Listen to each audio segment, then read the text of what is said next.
Hi, it's Steve. Today we'd like to show you how to change the drain pump assembly on your washer, and it's a really easy job.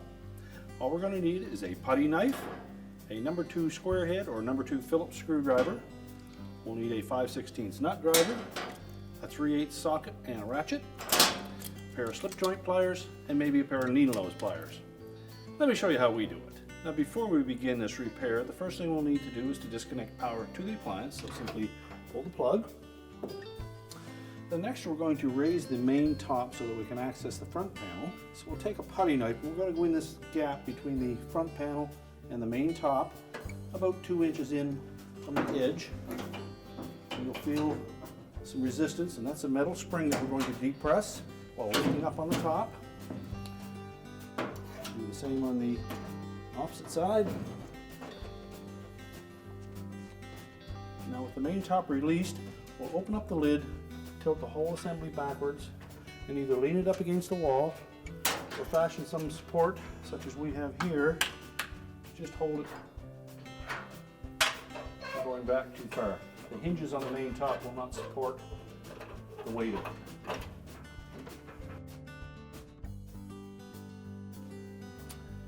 Now next we'll take a number 2 square head screwdriver or a Phillips screwdriver, and we're going to remove 2 screws at the bottom of the front panel.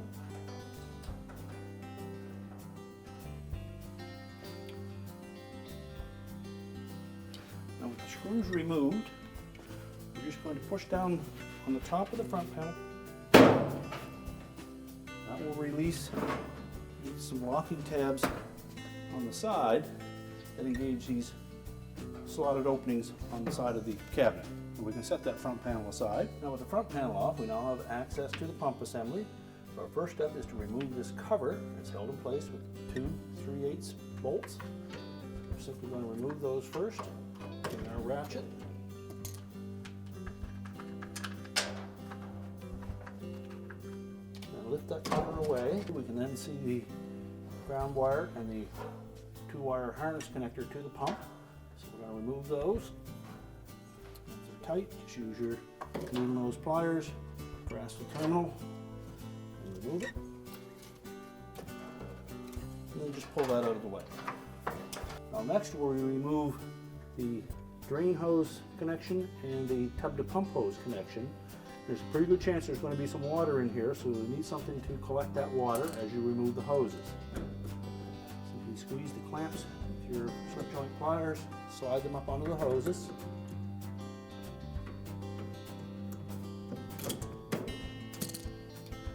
And then work those off. And again, make sure you have something there to collect that water.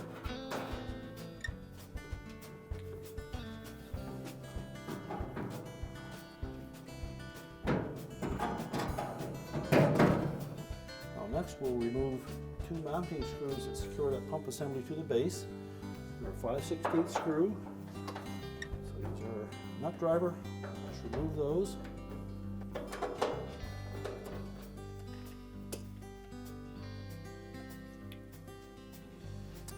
Now with the screws removed, we can then take that whole pump assembly out of the washer. The first thing we'll do is we'll turn it upside down, and we're going to remove the 2 bolts that secure the mounting bracket to the pump. It's held in place with 2 3/8 bolts. So we'll use our ratchet again. Remove those 2 bolts and set the bracket aside. We will need to reuse that. Now we'll take our new pump and we're going to compare it to the old one. This pump is used on a multitude of models, and the inlet-outlet cap may be orientated differently. There is a little locking tab that we can just lift up slightly on while rotating that cover clockwise. And we can lift that off. So position the pump body the same as your original. Take that cap and make sure that we have that back in the proper position. We're going to put it on and give it about 1/8 of a turn counterclockwise.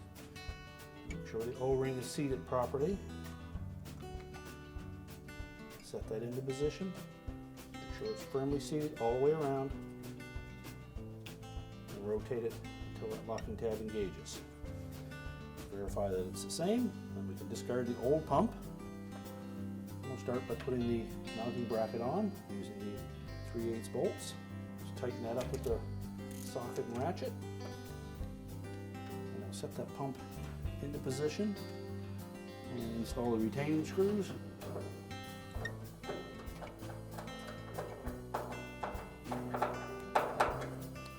Secure it to the base.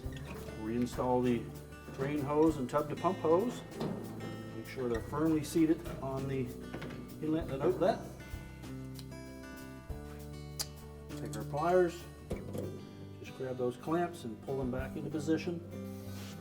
Next we'll put the wire harness connection back on. Make sure it's firmly seated in there. Reconnect the ground wire. And then position that cover on the top and reattach that with the mounting screws. Tighten that with the ratchet.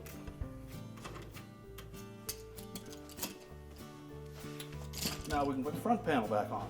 Now when attaching the front panel, we want to locate these tabs on the front panel with the slotted openings on the edge of the cabinet. Center it properly. Make sure those tabs are fully inserted into the cabinet.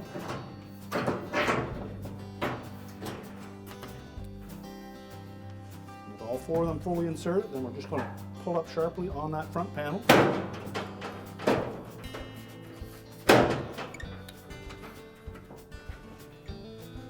That will hold it in place until we can put these screws in the bottom.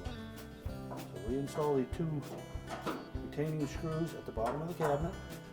Now next we'll remove the temporary support for the main top.